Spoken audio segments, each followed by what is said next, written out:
Good evening. I'm Dr. Fred Rouse, the Real Money Doctor, and it's currently Friday evening, the 29th of May, and we're just about 7 o'clock right now. I'm on time, which is a scary thing. I want to touch base on today's events. Get, protect, and enjoy your money, your life, and your retirement. Now, the thought for today is many are over it, and we'll get to that in just a few minutes, and that's going to get a little bit more interesting today. However, we start every day, okay, as we've been doing for the last month and a half, 2 or 3 months, somewhere in there anyway, with the current COVID cases, just because it's news and they actually affect you, okay, in some ways that you didn't even think about and you might not even know. But right now in the US, there are 1,743,000 cases diagnosed right now. That's over 25,000 more cases just in the last 24 hours. Now, the death rate right now, it hit 100,000 earlier this week, but right now, as of today, you got 102,000 people that have died. 102,000 people have died from COVID in pretty much the last 12 weeks or so. Now, back in April, they were complaining that 58,000 people had died. Right now, over 102,000 people have died. Okay. That's a big number. Okay, and these are not just numbers, depending on where you're at. Okay, if you're on one of the coasts, chances are you know somebody. New York, New Jersey, some of the top 10 states, you probably know somebody. Okay, you might know them really, really well. It might be part of your family. Okay, so a lot of people have passed on already from this thing. Now, New York State had some people that have been diagnosed cases so far. It's another 1,500 since yesterday. Their deaths right now are at 29,600. Okay, that's another 76 from last night, which is an improvement from the day before, which is 159. And you know, they're trying to keep the numbers down. They have no control over those things, obviously. You have some control over what you do, but you have no control over the number of people who are dying. And it's not a pleasant death for a lot of folks. It's generally, because you're so contagious, most of the people are dying by themselves. Okay, they're in hospitals, but their family can't come to the bedside. They're just not allowed anymore. So it's a real big deal. It really is. Now, New Jersey still has the second highest number of cases right now at 158,000 cases, and that's up 1,600 cases since yesterday. And their deaths right now are at 11,531 or so. That's 122 since yesterday. That's up over the day before. They only had 70 then. So it's how they're reporting numbers, when they're reporting numbers, when I'm getting numbers. Okay, but a fact, every day there's more cases. Fact, every day more people are dying from these things. Now, we touch base on the number 3 spot, which is Illinois. California is number 4. Massachusetts is number 5. Pennsylvania is number 6. Okay, Texas comes in at number 7. Okay, Michigan is at number 8. And Florida is now rounded out the top 10 with Maryland. Now, the death rates, again, for New York and New Jersey are slowing down. Okay, nowhere near as slow as we'd like them to be. And the governors are having a hell of a time trying to contain this. And they've been doing a decent job of things, considering the volume that they're dealing with right now. And it gets sort of interesting because, again, if you're on one of the coasts, East Coast or West Coast, you got really information about this stuff. Chances are you or your family or someone you or your family knows may be on the front line. It could be a doctor, could be a nurse, could be an EMS person. Okay, and all these people are affected. Could be one of your coworkers. Okay, and it makes a big impression on people. If you're more in the middle of the country, chances are you might not have seen as much of this going on, and it's easier to think that it's not really real. But we're going to get to that in just a minute. Now, all the states are reopening. All 50 states have already reopened to some degree. Some, 1 or 2, actually never really closed. And again, if you're on one of the coasts and you're working in one of the ER hospitals, you think that's absolutely obnoxious. How could they possibly do such a thing? How could they not close? Well, it's not that difficult, okay? If your reality is that people in your state, in your county, have very few, if any, cases. Chances are there's COVID cases everywhere. But if the number is so small, you just don't think it's a problem. Now, right now, there's still no treatment. There's no treatment. There is no vaccine. Chances of seeing a vaccine this year are really, really slim. I know people are pushing really, really hard to get this thing done. But the chances are, in reality, it's just not going to happen. Okay. And with people on both sides the spectrum on this thing, it really be okay. Many people think it's over. And you may know, okay, many people that think it's actually over. Okay. The mask, the kids, the Lysol, okay, they're all over it. The tragic hair days, the dismissed hygiene, the endless construction next door, the Zoom meetings from hell, the mind games with the unemployment office, and the celibacy, okay, the short tempers, the long evenings, looking forward to the mail, okay, feeling guilty about the mail carrier working, okay, corporate people pushing products that they didn't need before, you certainly don't need them now, okay, and you know, many people feel that they're just over it, okay.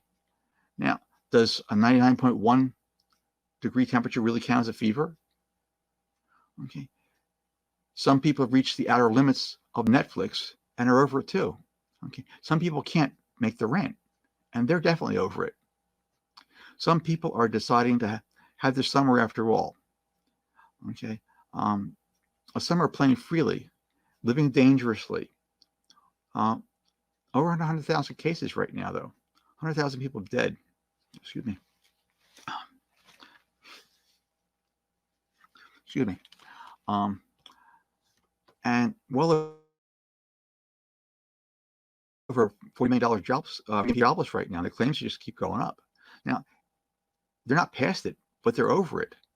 They're definitely over it. Okay. Georgia Governor Brian Kemp, he's a Republican, is clearly over it when he said this week, we can't keep fighting this virus from our living room. And President Trump has clearly been over it, even as it started in January. Okay. But he said on this Tuesday anyway, okay, there is a pent-up demand to resume normal life, and you're going to see it more and more.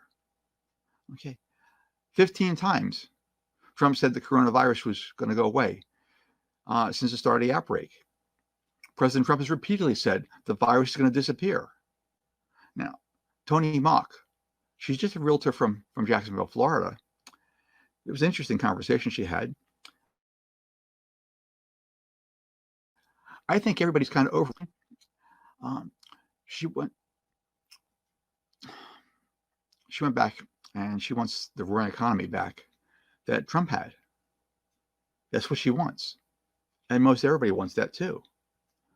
One thing that helped her get over it was that the voters for Trump, the flotilla on May 16th.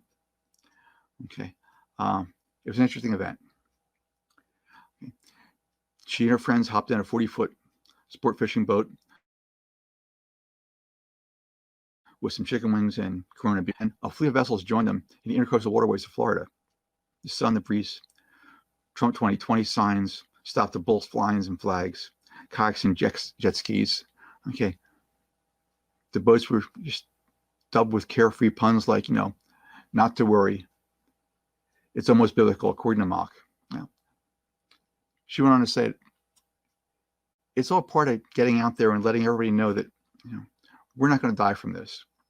And depending on where you are in the country to that, okay. However, if the coronavirus surges back because we're all over it and having all sorts of summer fun, okay, do we die from this now? Now, Tony's an interesting sort of woman, and she said, I have God in my heart. So God could take me out any day. He can take me out any way he wants to. And if it's my time to go, it's my time to go. I don't think anyone knows is personally concerned. None of us are afraid because we have God in our souls and in our hearts, and we don't watch CNN. That's what she said. And everybody's got their own thing, and that's okay. It's just an attitude from where she is with what she understands at the time. Now, voters around Jacksonville are hoping to do another flotilla around June 14th in honor of President Trump's 74th birthday. And why not? Duval County is a pretty populous area, but it only has 44 concurrent. That's 0.005% of the population.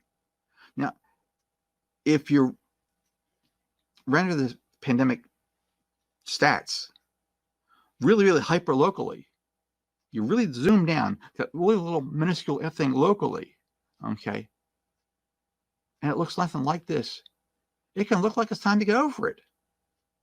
It's a totally different story and a mindset if you meet the pandemic head on in a hospital.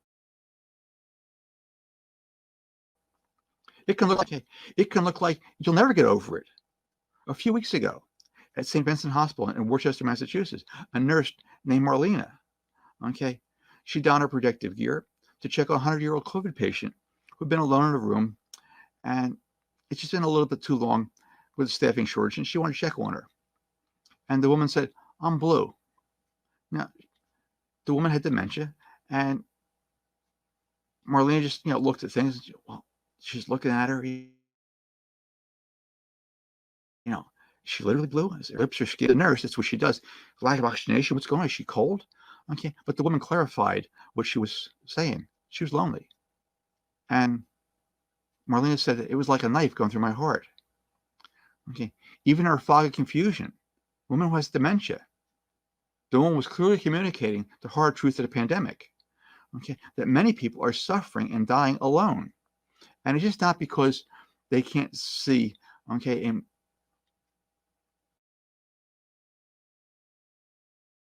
you can't see them.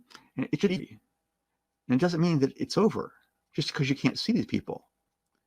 People out in these states, they got water parks and beaches and boardwalks without masks on. They're gathering 200 people in a pool. To nurses like that, it's what are these people doing? She can't figure it out. And again, you walk in the park on Thursday in Worcester before a 3-hour or 3 p.m. to midnight shift. Okay, and she's trying to figure out, what's this all, okay? This is about protecting the community, protecting society. People are just discarding what is still a major healthcare crisis, a pandemic. Okay, we need to be safeguarding one another, and we're going to be needing to protect ourselves for months, if not years to come. Okay, she understands that. Okay, she's a frontline worker. Her reality is totally different than that realtor down in Florida. Had maybe 44 cases in the county. This nurse sees this every day. Now, crowds flocked to pools and beaches for Memorial Day weekend as the shutdowns eased.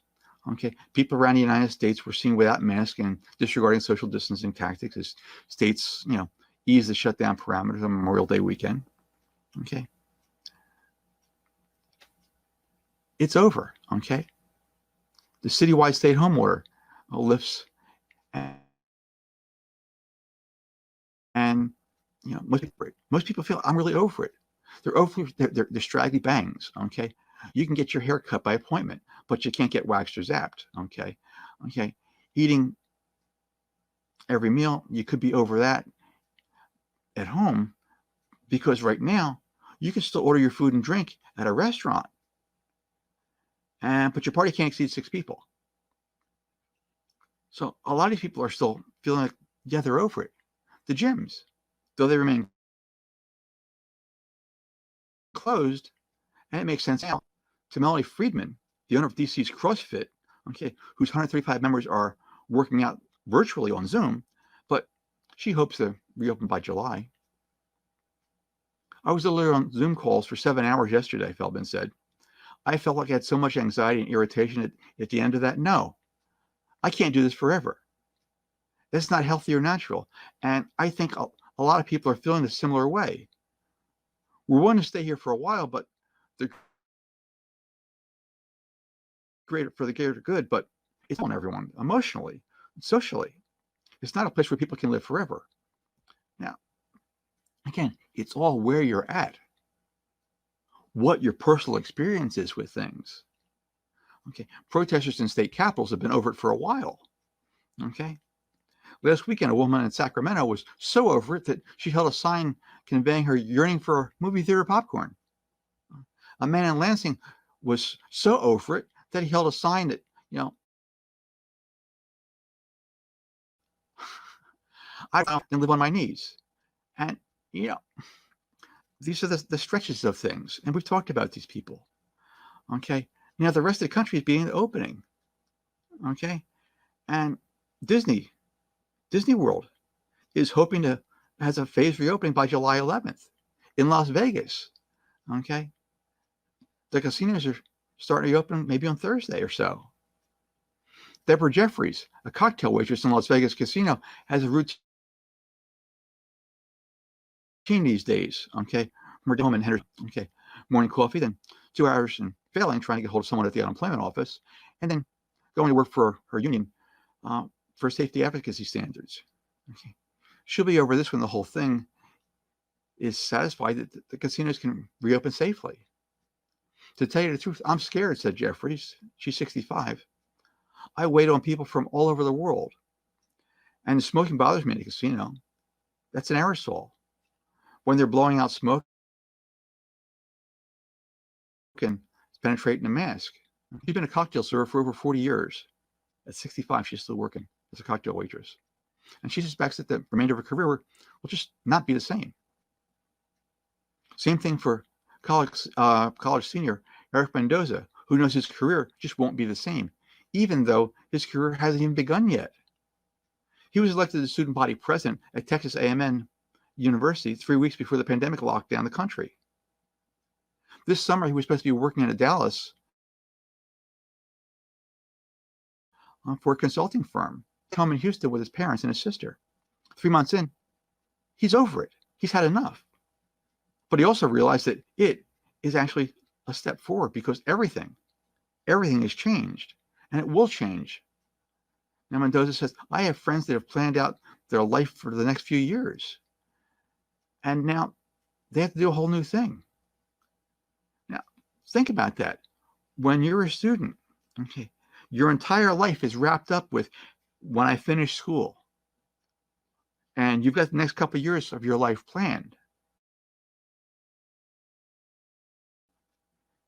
Going to graduate, going to walk down the aisle, you're going to hand your sheepskin. It's going to be great. You're going to do the little toss hat routine. It's all lovely. You're going to party that night, and then you're going to start working, hopefully.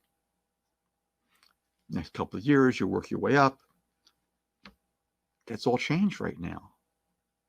And he said, I think a lot of students, including myself, are trying to release ourselves from the expectations of what might have been and grapple with the reality of what actually is. Reality may be that coronavirus might stalk us for the next few years, even if scientists come up with a vaccine. Reality means wondering how much more we can take. Who wouldn't want it to be over? I mean, a percentage of Americans experience depressed moods has doubled. Okay, since the pandemic, according to Emergency Weekly survey conducted in April by the Census Bureau. Nearly half the adults in Mississippi reported symptoms of anxiety and depression. No state had a higher percentage years ago. It makes perfect sense to Michael Preston. He's a marriage and family therapist in Jackson, Mississippi. The lower your socioeconomic status, the higher your anxiety and susceptibility to mental illness. Preston, whose sessions are exclusively online for now, finds that his patients are really frustrated, either because the others are not taking the pandemic seriously enough, or because they think they're taking it too seriously. Over the past 3 months, he's seen people, that used to bomb together totally replaced now with the irritant of politics. And it's made worse by the fact that there's nothing they can sit back and do about it. There's been a spike out there, not necessarily anxiety-related COVID, but the idea of being stuck. People are just at the end of their wits right now, okay? Michael said he can't stay at home for another day. He's going crazy. He's a family counselor. He feels that way. And most of his people, they want to do what they think is, best for them, but they're still talking about being stuck. It's not an uncomfortable feeling at all. They're not happy. No. He said you should show yourself some grace and show grace to your family and try to excuse these other short excuses and the little conniptions that people have right now. We may not be able to control the time, but we can control our space. And we should give each other, as much space as possible. Now, Preston, the father of 3, went on to say that sometimes on Monday, around 3 or 4 in the afternoon, he thought himself, I hear one more whining tone, I'm going to go bananas. And it's not that my kids were especially whiny. It's just that I haven't gotten a break from it all, like I normally would in weeks. So he excused himself and he shut the door in his bedroom and just sat there for a few minutes until it was over. It's affecting everybody. Again, it all depends on where you're at. So how does all this really matter to you? All the states have opened their economies some way, shape, or form. And they're going to be expanding them even as more COVID cases continue to increase, even as more deaths continue to roll in there. Now, at a slower pace for some states than others, but they're still continuing. The country seems more polarized than ever, and even more than in the Vietnam War. Chances are basically 1 out of 3 that you know someone, that's been affected by COVID in some way, shape, or form. Every social channel has tons of people on both sides of this. Some are fervent in their beliefs that it's all to be blown, all out of proportion by the media. Wearing a mask means that you're living in fear and you've got constitutional rights and you're trying to take them away. And they just won't stand for that kind of tyranny. Or that wearing a mask means you're just a sheep and you're being controlled by the deep state or some other boogeyman. Now, if you're living in part of the country that hasn't been hit with COVID or many cases, then you know that that's your reality. That's your frame of reference. So you're obviously right. You're right to feel that way. I'm not going to tell you you're wrong. That's your only frame of reference. And then you have people on the other side of things, the EMS folks, the doctors and nurses, people on the front lines that have had numerous people dying almost every day on the shifts that they've worked. You've got workers in meatpacking plants where a third to half the workers have COVID. And I've had family members actually die. These folks that, to be polite, to wear respect, to have a mask on, for respect for everybody else, because their frame of reference is totally different than the first group. However, wherever you see things, from the mask point of view, 98% of the people in the U.S. have been affected financially in some way, shape, or form. Most everybody has had a detriment. Not everybody. Some people actually had their numbers go up. Most have had their numbers go down. Everyone is trying to put their financial life back together right now, and some more than others. Now, if at some time in the last 3 to 5 years you were thinking about the possibility of retirement, those thoughts have dramatically changed. Dramatically changed. If your retirement plans got wrecked this past year, it's real possible. And you might feel that you're going to have to die. And that could be a real feeling. It is a real feeling. However, it's based on your knowledge of what you know at this moment in time. If you're walking into a wall, The wall's right there in front of your face. That's what you know. You can't go through the wall. However, if you step back 5 feet, you might realize that over here, just a few feet away, there's a door and you can go through. So if your retirement plans got wrecked, okay, all is not lost. It really isn't. Okay. If you want to try and put them back together, you want to get on track to have the cash flow that you'll want to be able to retire in a lifestyle that you want and deserve somewhere in the next 3 to 5 years, go to my site, drrousenow.com, and see if I can help. I can't help everybody. Again, I'm retired. I run a small program. Maybe I can help you. Take a peek at the video. If you think I can, schedule a call and we can chat. You can't buy anything on the call. I don't do that. But schedule a call and we can chat. Again, I'm Dr. Fred Rouse, the Real Money Doctor. My only goal is to help you get, protect, and enjoy your money, your life, and your retirement. I appreciate you spending some time with me. I look forward to spending some time with you again. This will be on Monday around 7 o'clock. And again, I'll post this on my YouTube channel, The Real Money Doctor, probably tomorrow morning. So I'll look forward to see you then on Monday around 7. Thank you.